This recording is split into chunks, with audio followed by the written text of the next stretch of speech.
In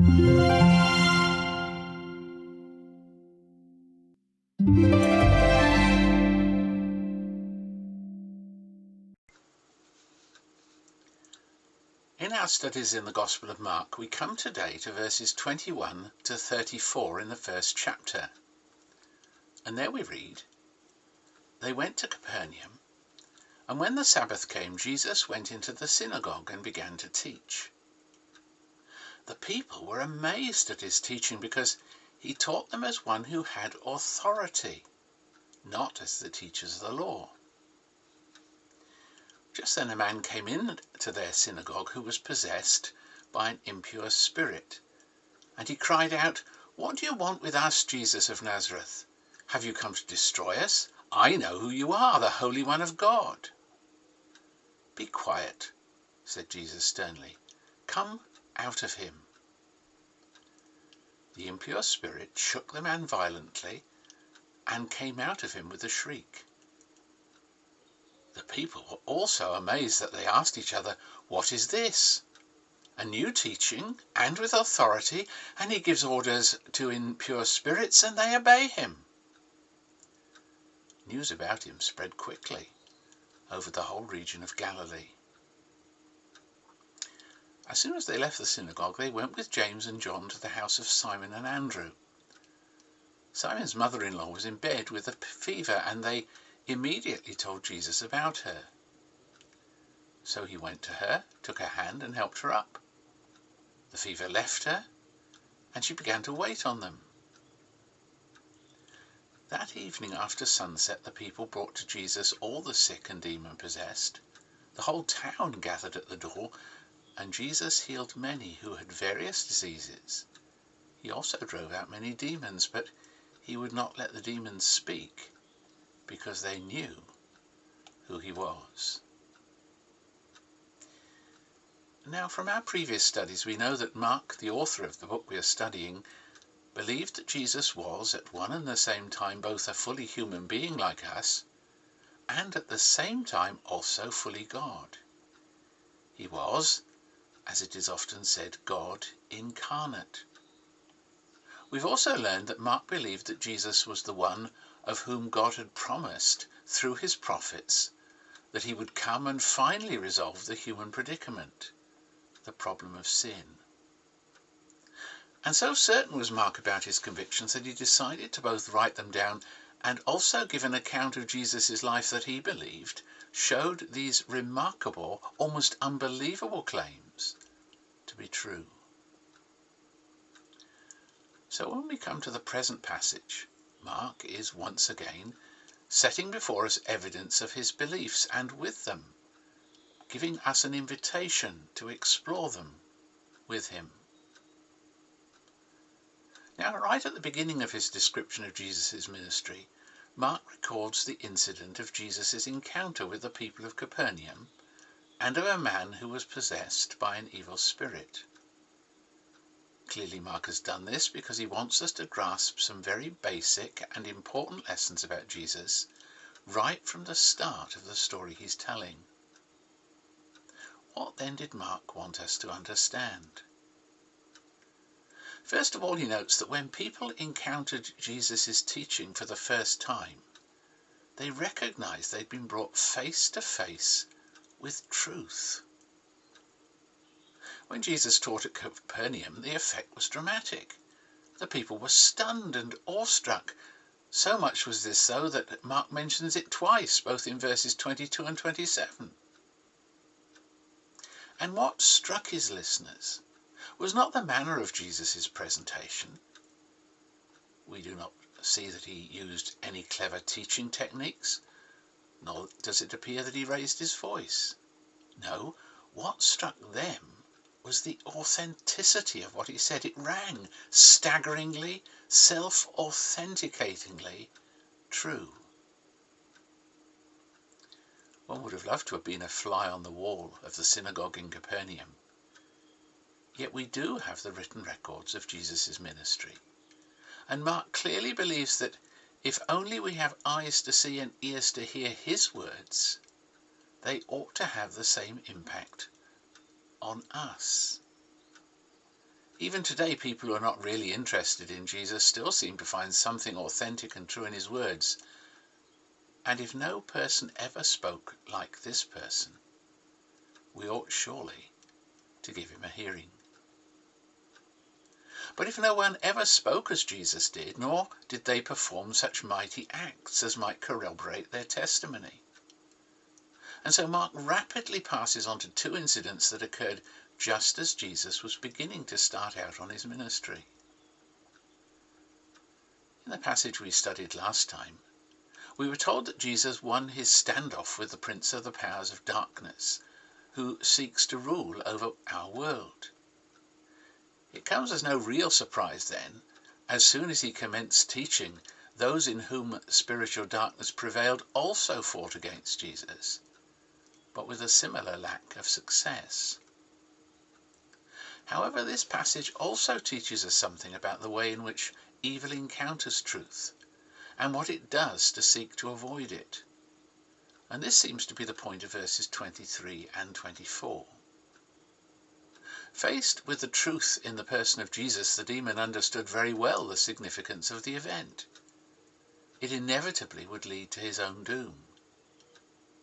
Yet evil is never ready to easily release its grip.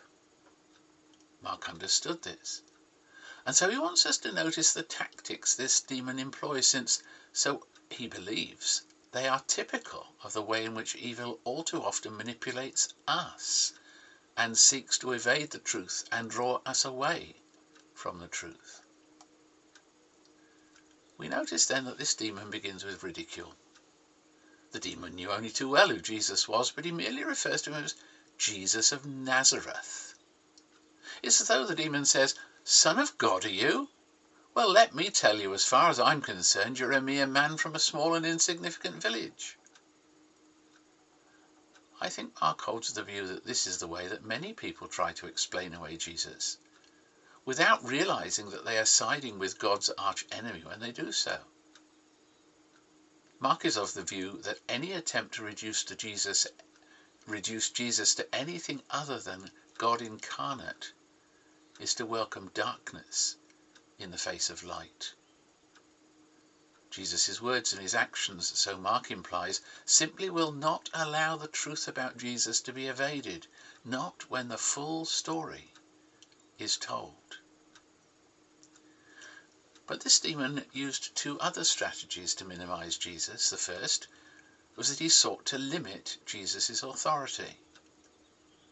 What do you want with us carries the thought, what common ground exists between our two areas of rule?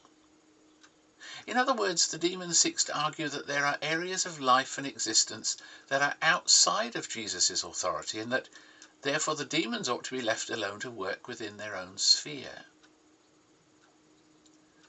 At the same time, this demon exaggerates his power. He refers to us as though saying, "You, Jesus, are merely one against a powerful army. What chance do you have of winning against us?" I think that Mark believes that this first incident in Jesus' ministry suggests to us that wherever it is present, evil cajoles, brags and boasts and lies when faced with the truth about Jesus. I believe, too, he intends us to ask ourselves, what may stop us from facing up to the reality of who Jesus is and the authority by which he speaks?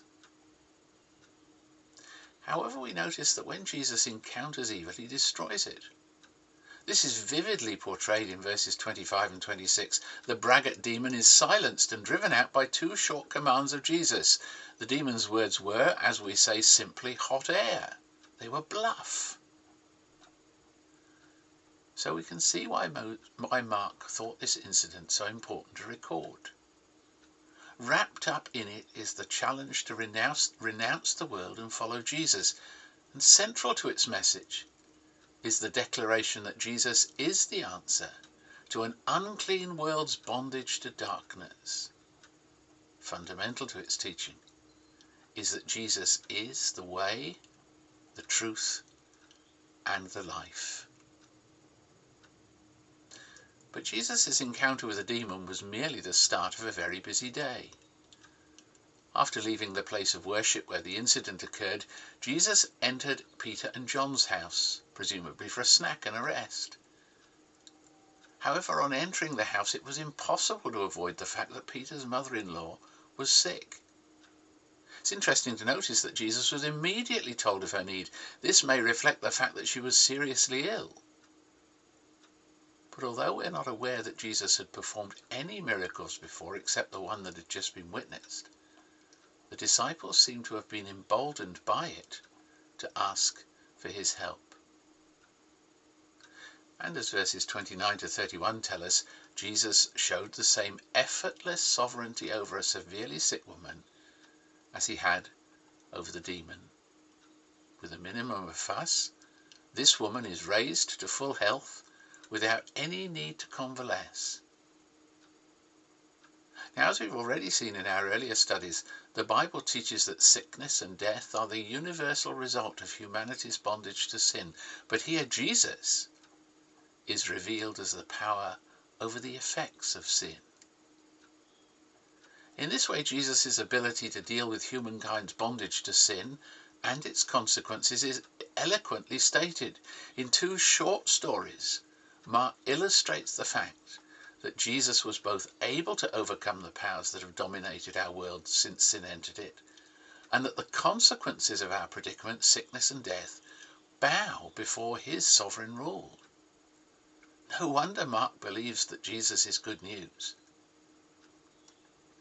However, before we conclude this study, I want you to look with me at the last few sentences. Can I remind you of what they say? That evening, Mark tells us, after sunset the people brought to Jesus all the sick and demon-possessed. The whole town gathered at the door, and Jesus healed many who had various diseases. He also drove out many demons, but he would not let the demons speak, because they knew who he was. I think it's obvious that Mark tells us this story because he does not want us to think that the events he's just described were one-offs, and both unrepeated and unrepeatable. That same evening, many who were sick and many who were demon-possessed came, or were brought to Jesus, and every single one of them was healed or delivered. I would like to suggest that the reason Mark emphasizes this is that he wants to affirm his belief that the good news that Jesus brought and brings us from God is good news, and it's good news for everyone. Yes, everyone. The other incidents might indeed have been thought of as one-offs. However, the crowd believes that if Jesus can meet the needs of specific individuals, he can meet the same needs in everyone who comes to him, even to them. And their hopes were not disappointed. With the same authority as shown in the earlier incidents, Jesus heals many possessed and sick. So the point of this is not lost on Mark, and he's anxious that we should grasp it too. Jesus is ready and willing to meet the deepest needs of all those who come to him, and he can do so because he is God incarnate. Very simply then, Mark unfolds the good news to each one of us. The good news is simply this: in the world of bondage to dark powers, sin and death, Jesus is God's answer. For he destroys the power of Satan and his hosts with a mere word, and brings life to all who seek his help.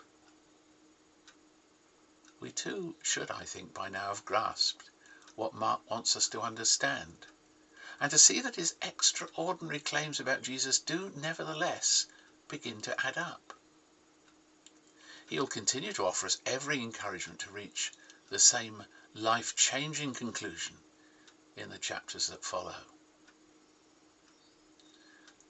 Mark commenced his book with the words, "the beginning of the good news about Jesus the Messiah, the Son of God." And we're still at the beginning. But Mark has already provided us with evidence to back up his claims, and will, as we've already noticed, continue to do so.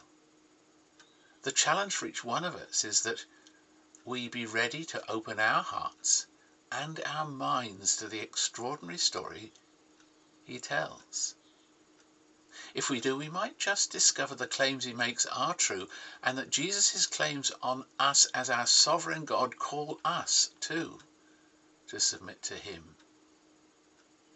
Yet, in such submission, we will, with millions today and in centuries past, discover the path back to God, the God from whom we are estranged, and know life from the dead and freedom from the bondage to those dark and alien forces who have up to this point kept us in thrall.